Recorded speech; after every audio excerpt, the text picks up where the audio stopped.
and some people talk about it as an African period that only lasted a couple of years, but I would say that it was his inspiration from African art that shifted him into the style that defined his most celebrated works well after that. Like, in general, he owed everything to African artists, because before his African period, he was making stuff like this. It's very different, it's very inventive for sure, but his people still look like he's making realistic humans, until Blammo, 1907, African period. Now he's playing with form and way more asymmetry. The rhythm is totally different. Apparently it starts one night at Gertrude Stein's house, where Henri Matisse is here with the sculpture he has. Picasso becomes obsessed with it and clutches it all night, and then his obsession grows when he goes to the museum, which has all of these looted, stolen artifacts and art pieces from European imperialism in Africa. The inspirations are very clear. There's tons of memoir he writes, there's tons of friends that talk about it, but it doesn't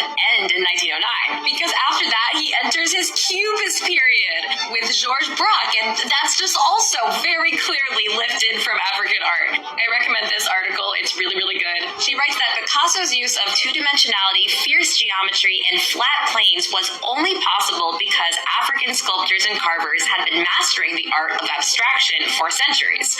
Later in life, Picasso started denying that anything he had made had anything to do with African art at all, and people seemed to kind of believe him. It was clear that he had very little respect for African people at all. The article reads that, according to the post-colonial scholar Simon Gikandi, Picasso was infatuated with the idea of what he considered primitive and tribal, but there is very little evidence that he showed interest in Africans as people and producers of culture.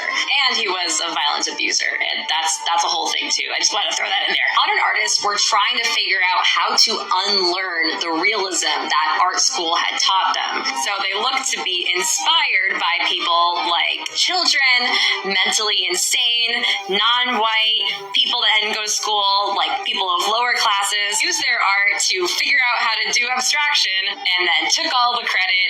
And I don't know, here we are now.